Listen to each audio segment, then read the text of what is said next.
Hello friends, मैं प्रियंका शर्मा और आप देख रहे हैं ज्ञान सागर। फ्रेंड्स, अपनी प्यारी सी क्लास स्टार्ट करते हैं। आप सभी का बहुत बहुत स्वागत है। सभी साथी जुड़ जाएं। फ्रेंड्स, इस वीडियो में हम क्या देखने वाले हैं, जैसा कि आपने थंबनेल देखा ही होगा, करंट अफेयर देखने वाले हैं। Important current affair. ओके, तो चलिए वीडियो को स्टार्ट करते हैं। आपको सारी जानकारी देंगे करंट अफेयर के बारे में, कब क्या कैसे कहाँ क्यों हुआ। ओके, तो देखो, हम सिर्फ वन लाइनर क्वेश्चन नहीं करेंगे बल्कि डीपली यानी कि डेप्थ में क्वेश्चन को समझेंगे। फ्रेंड्स, कंपटीशन कितना बढ़ गया है आप सभी जानते हैं, और करंट अफेयर हर एक एग्जाम में पूछा जाता है। मोटा मोटा नहीं बल्कि बारीक अंदर जाकर के डीपली आपसे एग्जामिनर पूछ रहा है। तो उसी को ध्यान में रखते हुए मैंने इस क्लास को डिजाइन किया है। आपके लिए ये क्लास एक वरदान साबित होने वाली है। बहुत ही इम्पोर्टेंट ये क्लास है, ठीक है। ज्यादा मत पढ़ो, कम पढ़ो, लेकिन अच्छा पढ़ो और ऐसा पढ़ो वो एग्जाम में पूछा जाए। पूरा संसार की आप जानकारी ले लो लेकिन आपके माइंड में वो ना रहे, ठीक है। दूसरी बात, एग्जाम में ना पूछा जाए आप ऐसी जानकारी पढ़ रहे हैं वो बेकार है। आपको एग्जाम क्वालिफाई करना है, कोई आपको विज्ञाता नहीं बनना, कोई इतना बड़ा ज्ञानी नहीं बनना कि आप सबको ज्ञान बांटते हुए डोला है। ओके, तो फ्रेंड्स, इसी को ध्यान में रखते हुए आपके लिए प्यारी सी क्लास है। अगर आप चैनल पर न्यू है तो चैनल को सब्सक्राइब कर देंगे, वीडियो को लाइक और शेयर जरूर करेंगे, जिससे कि आपको आगे आने वाला हर एक अपडेट मिल जाए।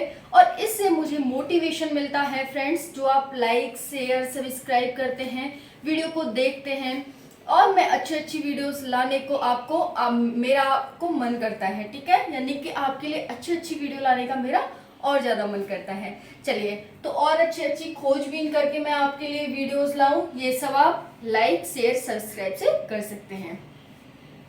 तो चलिए स्टार्ट करते हैं।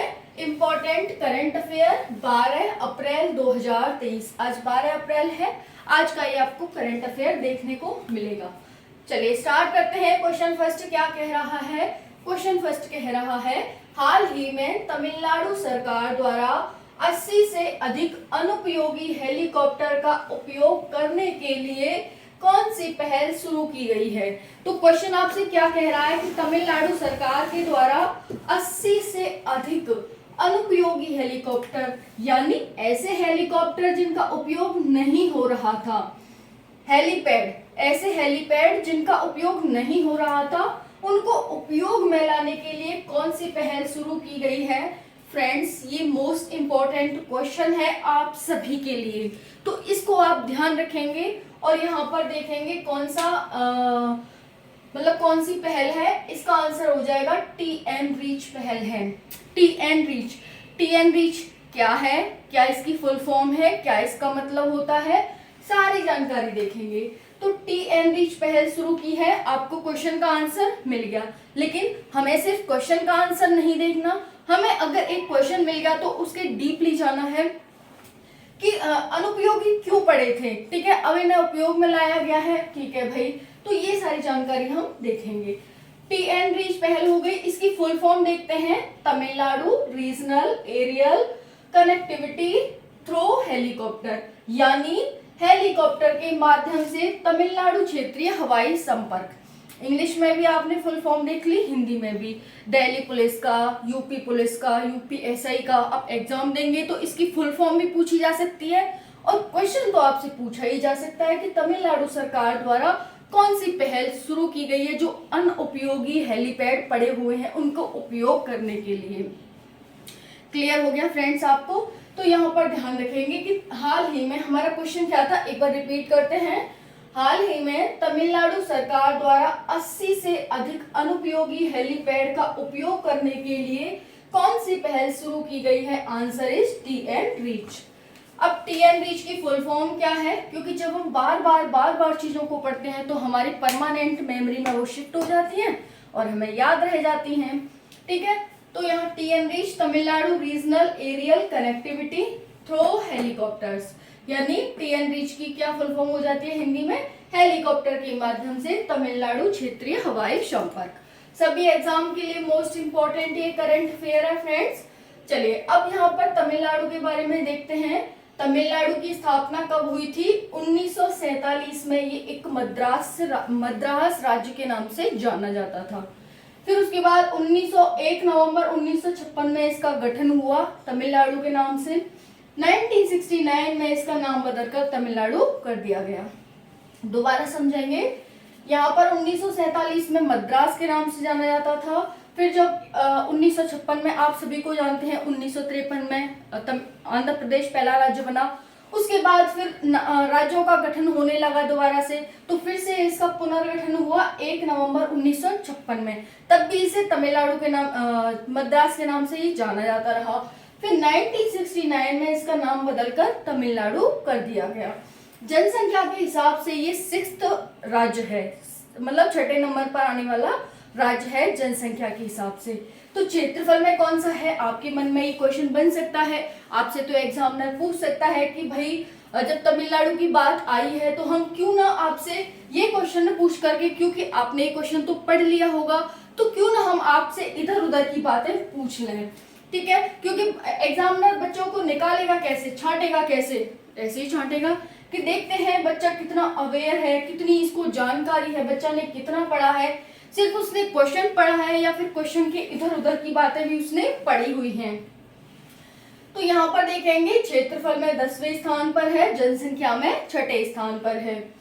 सीएम इसके M.K. स्टालिन है तमिलनाडु के वर्तमान में, और जो राज्यपाल है, आर का मतलब राज्यपाल, सीएम का मतलब चीफ मिनिस्टर, तो यहाँ के राज्यपाल हैं वो RN रवि हो जाते हैं। क्लियर हो गया फ्रेंड्स? अब एक बार रिवीजन कर लेते हैं। हाल ही में तमिलनाडु सरकार द्वारा 80 से अधिक अनुपयोगी हेलीपैड का उपयोग करने के लिए कौन सी पहल शुरू की गई है? Answer is TN reach. TN reach की full form Tamil Nadu regional aerial connectivity through helicopters. Helicopter के माध्यम से तमिलनाडु क्षेत्रीय हवाई संपर्क। तमिलनाडु की स्थापना 1947 तक, जब हमारा देश आजाद हुआ था, इसे मद्रास के नाम से जाना गया। लेकिन फिर 1947 के बाद इसका 1956 में पुनर्गठन होता है, तब भी इसे मद्रास के नाम से जाना जाता है। कब होता है पुनर्गठन? ध्यान रखेंगे 1 नवंबर 1956 को। लेकिन इसका नाम कब बदला जाता है? 1969 में इसका नाम तमिलनाडु कर दिया जाता है।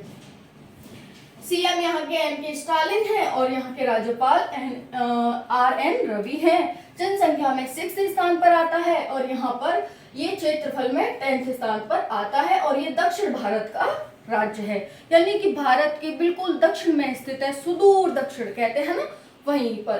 तो ये वही है। चलिए, अब हमारा पहला क्वेश्चन हो गया। चलिए, अब मैं आपसे पूछ लेती हूँ, हाल ही में तमिलनाडु सरकार द्वारा 80 प्लस यानी 80 से अधिक हेलीपैड, अनुपयोगी हेलीपैड का उपयोग करने के लिए कौन सी योजना का शुभारंभ किया गया है? तो आप आंसर दे सकते हैं कमेंट सेशन में, TN रीच का। चलिए नेक्स्ट देखते हैं। देखो यहाँ पर इसका उद्देश्य देख सकते हैं, जैसा कि मैंने कहा था आपको उद्देश्य भी बताना है। TN रीच का उद्देश्य क्या है? उद्देश्य है यहाँ पर उद्योग मंत्री। उद्योग मंत्री का भी नाम ध्यान रखेंगे आप, तमिलनाडु के नाम है थंगम थेना रासु। ठीक है, थंगम थेना रासु यहाँ के क्या है? उद्योग मंत्री हैं। इनके अनुसार TN रीच लोगों को हेलीकॉप्टर का उपयोग करके जो वहां के कस्बे हैं और जो शहर हैं उनको कनेक्ट करेगा हेलीकॉप्टर के माध्यम से, और इसी को इंट्रा स्टेट नेटवर्क कहा गया है, यानी कि ये इंट्रा स्टेट नेटवर्क स्थापित करेगा। गांव और कस्बों में ये हेलीकॉप्टर के माध्यम से लोग यात्रा करेंगे। जो हेलीकॉप्टर अनुपयोगी पड़े हैं उनका भी उपयोग, हेलीपैड अनुपयोगी पड़े हैं उनका भी उपयोग किया जा सकता है। तो आपसे क्वेश्चन यहाँ से भी पूछा जा सकता है कि इंट्रा स्टेट नेटवर्क क्या है? तो ये क्या है? तमिलनाडु में ये चलाया गया है। इसमें क्या है कि गांव और कस्बों यानी शहरों और कस्बों में हेलीकॉप्टर की कनेक्टिविटी की जाएगी ताकि लोग भी वहां के हेलीकॉप्टर का उपयोग कर सकें। यह तंत्र दो मौजूदा पहलों पर निर्भर करेगा। TN रीच जो पहल है, जो योजना है, वो दो पहलों पर जो मौजूदा का मतलब चल रही हैं उन पर निर्भर करेगा। पहली है हेली दिशा, दूसरी है हेली सेवा। हेली दिशा और हेली सेवा पर यह निर्भर करेगा। हेली दिशा का मतलब होता है हेलीकॉप्टर संचालन, और हेली सेवा का मतलब होता है लैंडिंग क्लियरेंस प्रदान करने के लिए एक ऑनलाइन पोर्टल। तो आपसे यहाँ से भी क्वेश्चन पुट किया जा सकता है कि हेली दिशा क्या है, हेली सेवा क्या है। हेली दिशा का मतलब होता है हेलीकॉप्टर संचालन, ये एक प्रशासनिक नियमावली है। वहीं पर हेली सेवा ये लैंडिंग क्लियरेंस प्रदान करने के लिए एक ऑनलाइन पोर्टल है। लैंडिंग क्लियरेंस का मतलब जैसे लैंड कहीं पर एरोप्लेन हवाई जहाज जब उतर रहा है, जा रहा है, लैंड कर रहा है, तो उसके लिए क्लियरेंस प्रदान करना कि भाई आगे सारा साफ है, रोड साफ है, बढ़िया है, आ जाओ, है ना। जो हेलीपैड होते हैं वो साफ है, बढ़िया है, आ जाओ, इस तरह से। नेक्स्ट क्वेश्चन देखेंगे। हाल ही में KSINC द्वारा लॉन्च किया गया पहला सौर ऊर्जा संचालित पर्यटक जहाज कौन सा है? किसके द्वारा शुरू किया गया है? KSINC द्वारा क्या शुरू किया गया है? पहला सौर ऊर्जा संचालित पर्यटक जहाज। पहला सौर ऊर्जा द्वारा संचालित पर्यटक जहाज, यानी एक इनके द्वारा, किसके द्वारा? KSINC के द्वारा एक पर्यटक जहाज लॉन्च किया गया है जो कैसा है? जो सौर ऊर्जा संचालित है। तो पर्यटक जहाज है, सौर ऊर्जा से संचालित है। किसके द्वारा शुरू किया गया है? KSINC के द्वारा शुरू किया गया है। अब आपसे क्वेश्चन यही, इसी क्वेश्चन में से आपसे कई क्वेश्चन पूछ सकता है एग्जामिनर। पहला क्वेश्चन तो यही पूछ सकता है KSINC की फुल फॉर्म क्या है, KSINC होता क्या है, देखेंगे। दूसरा क्वेश्चन कर सकता है कि जो पर्यटक जहाज यानी कि जो पहला सौर ऊर्जा संचालित जहाज है वो कहां पर लॉन्च किया गया है? पहला सौर ऊर्जा संचालित जहाज कहां पर लॉन्च किया गया है? हाल ही में KSINC द्वारा एक पर्यटक जहाज लॉन्च किया गया है। क्या वो डीजल से चलता है, क्या वो सौर ऊर्जा से चलता है, क्या वो पेट्रोल से चलता है, इत्यादि, आपसे इथेनॉल से चलता है, हाइड्रोजन से चलता है, बहुत सारे क्वेश्चन बना सकता है। तो यहाँ पर देखेंगे फ्रेंड्स, हाल ही में पहला सौर ऊर्जा संचालित पर्यटक जहाज कौन सा है? अब आपसे ये पूछ सकता है, इसका तो हमने आंसर देख लिया, सुधांशु। क्या है? सुधांशु है। कि हाल ही में KSINC द्वारा लॉन्च किया गया पहला सौर ऊर्जा संचालित पर्यटक जहाज कौन सा है? आंसर हो जाएगा सुधांशु। ठीक है। इसका उद्देश्य क्या है? ये लॉन्च किया गया है, उद्देश्य क्या है? उद्देश्य तो आप भी सोच सकते हैं कि जब सौर ऊर्जा से संचालित एक पर्यटक यानी कि लोगों के लिए एक जहाज लॉन्च किया गया है, तो इसका उद्देश्य तो यही होगा कि भाई जो हमारी सौर ऊर्जा है उसका ज्यादा से ज्यादा उपयोग करना, पर्यावरण को दूषित होने से बचाना। जो हम डीजल, पेट्रोल, इथेनॉल, ठीक है, इथेनॉल फिर भी अच्छा है, इनका उपयोग करते हैं, इसलिए इसे किया गया होगा। चलिए देख लेते हैं। जो लोग मरीन ड्राइव से विशाल बैक वाटर को क्रूज करने के इच्छुक तथा आगे समुद्र में, यानी कि जो लोग, ये क्यों किया गया है? जो लोग गहराई में, पानी में गहराई में जाने के लिए, जैसे अभी हाल ही में सरकार ने अंतरिक्ष में जाने के लिए भी लोगों के लिए यात्रा शुरू की है। ठीक है, कि अगर लोग अंतरिक्ष की यात्रा करना चाहते हैं, सभी की इच्छा होती है भाई, है ना, कि हम अंतरिक्ष में जाएं, अच्छा खासा पैसा है तो लोग कर लेते हैं अंतरिक्ष में यात्रा। ओके, तो वैसे ही क्या है सरकार के द्वारा कि अगर लोग गहरे पानी में अपनी यात्रा करना चाहते हैं उनके लिए ये सेवा शुरू की गई है, इसका यही उद्देश्य है। ठीक है, तो बैक वाटर को क्रूज करने के इच्छुक तथा समुद्र में जाने के इच्छुक लोगों के लिए शुरू की गई है। आपसे उद्देश्य पूछा जा सकता है, चार ऑप्शन देखें। KSINC क्या है? Kerala shipping and inland navigation corporation. Kerala shipping and inland navigation corporation, आप फुल फॉर्म ध्यान रख लेंगे, मोस्ट इंपॉर्टेंट है। केरल का मतलब ये केरल में ही शुरू किया गया है, ये भी ध्यान रखेंगे। अब आपसे एग्जामिनर पूछ सकता है कि पहला सौर ऊर्जा संचालित पर्यटक जहाज कहाँ शुरू किया गया है, तो आप आंसर बता देंगे केरल में। नाम क्या है? सुधांशु। KSINC की फुल फॉर्म क्या है? तो Kerala shipping and inland navigation corporation है। हिंदी में पूछे तो केरल नौवहन और अंतर्देशीय नेविगेशन निगम है।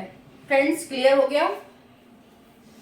चलो, अब ये KSINC क्या है? KSINC एक संस्था है। अब इसका हेडक्वार्टर भी होगा, तो इसका हेडक्वार्टर कोच्चि, केरल की जो राजधानी है वहां पर है। अध्यक्ष कौन है इसके?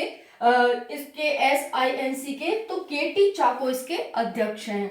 अब KSINC एक संस्था है, तो इसका गठन कब हुआ था?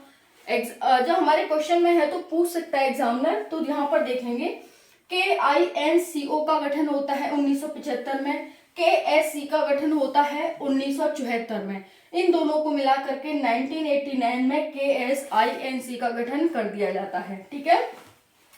Kerala inland navigation corporation, Kerala inland navigation corporation 1975 में इसका गठन होता है। केरल यहाँ पर हो जाएगा केरल, और यहाँ पर ये shipping corporation, Kerala shipping corporation 1974 में गठन होता है। इन दोनों को मिलाकर के 1989 में KSINC का गठन कर दिया जाता है। जैसे कि जो NSO है हमारा, उसका भी 2 संस्थाओं को मिलाकर के गठन किया गया है। चलो फ्रेंड्स, अब यहाँ पर देखते हैं ये जो सुधांशु नामक जो जहाज है हमारा, पर्यटक जहाज है, ये 100 यात्रियों को ले जाने में सक्षम है, यानी कि इसमें एक साथ 100 यात्री जा सकते हैं। क्लियर हो गया। चलिए अब केरल के बारे में जानकारी ले लेते हैं। हमने KSINC के बारे में तो देख लिया सब कुछ, अब हम केरल के बारे में देखते हैं। केरल का गठन 1 नवंबर 1956 में होता है। इसमें वर्तमान में 14 जिले हैं। राज्यपाल आरिफ मोहम्मद खान हैं। यहाँ के ये सबसे बड़ा शहर है केरल का कोच्चि, कौन सा, सॉरी, तिरुवनंतपुरम। केरल का सबसे बड़ा शहर तिरुवनंतपुरम, और यहाँ पर इसकी राजधानी भी देख सकते हैं। CM कौन है यहाँ के, पिनराई विजयन है। नेक्स्ट क्वेश्चन है फ्रेंड्स, अगर आपको दिखाई नहीं दे रहा तो मैं थोड़ा सा इसे नीचे कर देती हूँ। नेक्स्ट क्वेश्चन है हमारा, हाल ही में जल जीवन मिशन के तहत कितने प्रतिशत कवरेज, ठीक है, कितने प्रतिशत कवरेज हासिल किया गया है। हाल ही में जल जीवन मिशन, कौन सा मिशन, जल जीवन मिशन, जिसे हम क्या कह सकते हैं, JJM कहते हैं। तो जल जीवन मिशन के तहत कितने प्रतिशत कवरेज, यानी 4 अप्रैल 2023 तक हासिल किया गया है। तो आपसे प्रतिशत पूछा है कि कितने प्रतिशत, आंसर हो जाएगा 60%। यहाँ पर देख सकते हैं 60%, जो कि अपने आप में एक मील का पत्थर साबित है। फ्रेंड्स, पहले मैं इसका मतलब बता देती हूँ, ये क्वेश्चन कहना क्या चाह रहा है। ये क्वेश्चन कह रहा है कि हाल ही में जल जीवन मिशन के तहत, जिसे हम JJM कहते हैं, कितने प्रतिशत कवरेज, कवरेज का मतलब होता है इंडिया का 100% है, स्टेटों को और यूटीज को मिलाकर, तो उसका कितने प्रतिशत, आंसर हो जाएगा 60%। कवरेज का मतलब पानी पहुंचाया गया है, तो पूरे 100% में से 60% एरिया पर पानी पहुंचा दिया गया है जल जीवन मिशन के तहत। जल जीवन मिशन कब शुरू किया गया था, किसके द्वारा शुरू किया गया था, बाकी सारी जानकारी अभी देखेंगे। ठीक है, तो 60% हो गया। इसका उद्देश्य क्या था जल जीवन मिशन का, तो इसका उद्देश्य था कि ग्रामीण परिवारों को नल के माध्यम से स्वच्छ पेयजल उपलब्ध कराना। ठीक है, ग्रामीण परिवारों को नल के माध्यम से स्वच्छ पेयजल उपलब्ध कराना जल जीवन मिशन का उद्देश्य था।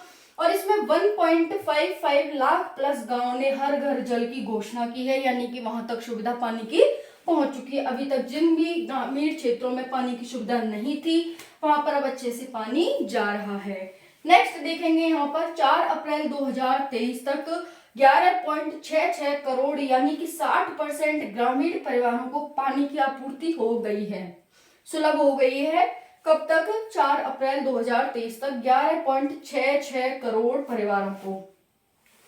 फिर यहाँ पर देखेंगे हर घर जल मिशन कब शुरू किया गया, 15 अगस्त 2019 को। उद्देश्य क्या है, ग्रामीण परिवारों को नियमित दीर्घकालिक आधार पर पर्याप्त मात्रा में गुणवत्तापूर्ण पानी उपलब्ध कराना। ठीक है फ्रेंड्स, तो यहाँ पर जो 100% है वो वाले ग्रामीण क्षेत्र है जहां पर पानी नहीं था।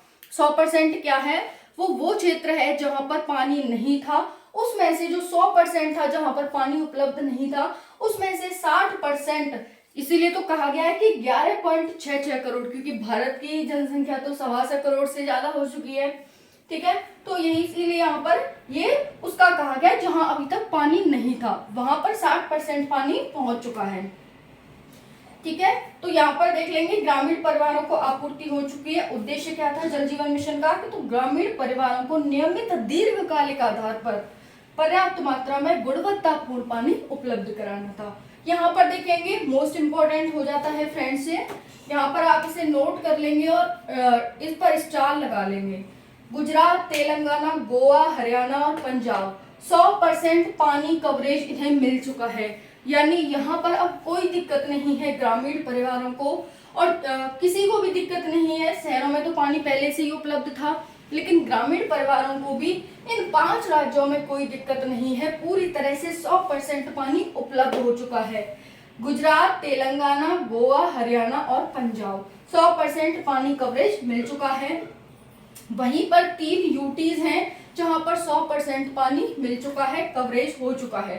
अंडमान निकोबार, दमन दीव और दादर नगर हवेली और पुदुचेरी। ठीक है, ये 3 स्टेट ध्यान रखेंगे। यहाँ से आपसे क्वेश्चन पुट कर सकता है एग्जामिनर कि निम्नलिखित में से ऐसे वो कौन से राज्य हैं या कौन सा राज्य है, आपको एक ऑप्शन में 2-2, 3-3 नाम दे देगा, या तो स्टेट के कौन से राज्य हैं जिनमें 100% पानी उपलब्ध हो चुका है। ओके, चलिए, तो वीडियो कैसी लगी आपको कमेंट सेशन में जरूर बताना। कोई भी डाउट हो आपको, कोई भी दिक्कत, समस्या, परेशानी हो, ठीक है, इसकी पीडीएफ आपको कम्युनिटी पर मिल जाएगी फ्रेंड्स। तो आप चैनल को सब्सक्राइब कर लेना। अगर आप चैनल पर न्यू हैं तो चैनल को वीडियो को ज़्यादा से ज़्यादा शेयर करना, सब्सक्राइब करना। मिलते हैं नेक्स्ट वीडियो में। जय हिंद, जय Bharat. Thank you so much.